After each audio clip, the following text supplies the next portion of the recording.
huge vibe about PreSonus this year at NAMM. This guy's got its own Texas Instruments processor on board, so it's a lot more power than the previous generation. What else can I tell you? 2 fat channels rather than 1. It's got wireless speakers, so you can set up a LAN and talk to your PA. No moving faders, but this product's got a real buzz about it. So you're listening to PreSonus' new PA. They've hooked up with Dave Gunnis from Gunnis Focusing fame. They're coax design. Sound good. Of course, they've got a Cat 5 link out the back so you can talk straight to your Studio Live mixer.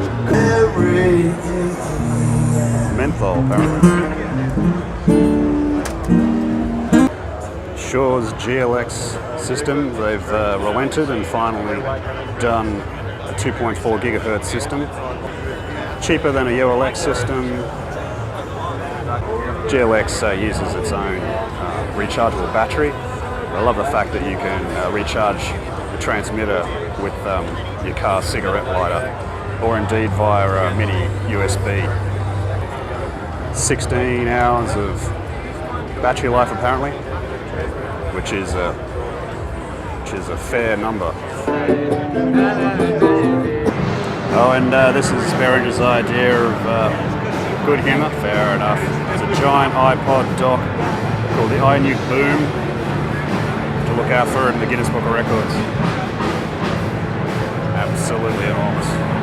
Welcome to the Electro Voice ZLX or ZLX booth.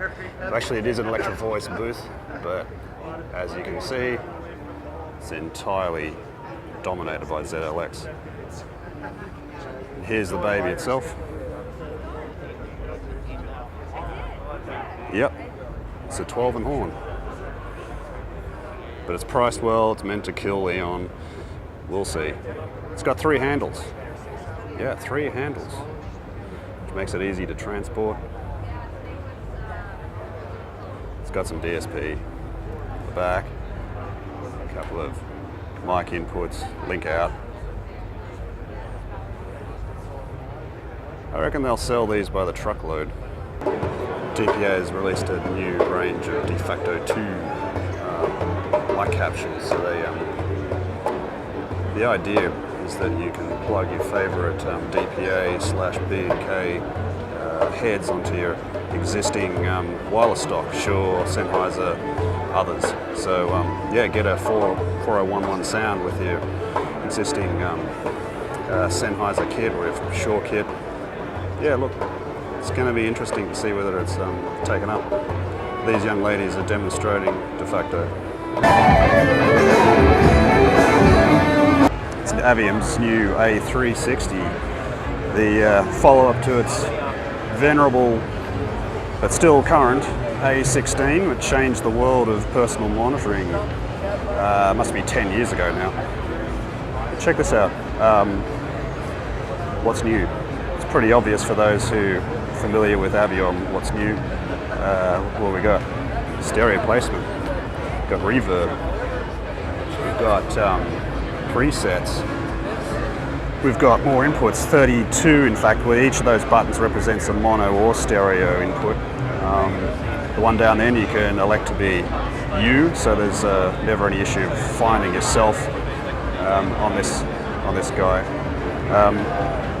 Look, they haven't sacrificed ease of use, which has always been the Aviom trademark. So if you've got a current Aviom system, this guy can pretty easily slot straight into your setup without any fuss. I don't see how anybody can be cranky with Behringer after releasing the Pro 1. If you had your doubts about Behringer trashing some of the great names in pro audio like Midas, I think those doubts are unfounded. So one would hope that Turbo Sound is in just as good hands. The release of the new Milan editions. The X32 has been such a huge success that they've decided to spin off a whole X32 range. So essentially the same brain, just a different chassis, different number of faders, rack mount versions, same sort of, again, the same DSP, the same processing power. Even a 1U rack device that we can control remotely. So we're looking at multi-room, networked facilities using X32. But then just when you think that Behringer can do no wrong and saving Pro Audio single-handedly by taking on Midas and Clark Technic, Turbo Sound, and any fears of them trashing the good name of these big companies are all completely unfounded, then they do something a little bit stupid. Sure, you can see that. So here we've got like sort of a whatever, a $20 device. And underneath the preamp says Midas preamp. I don't think that's a particularly good way of celebrating one of the best names in Pro Audio.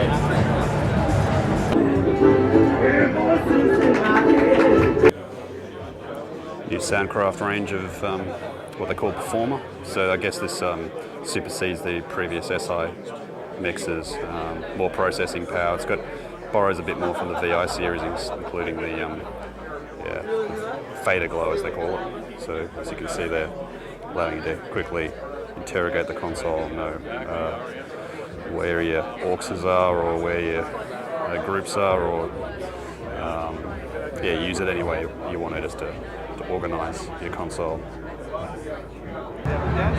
So Alan and Heath are doing a Me 2 ME1, a more me personal monitoring mix station, and you didn't know Neutrik was so rock and roll.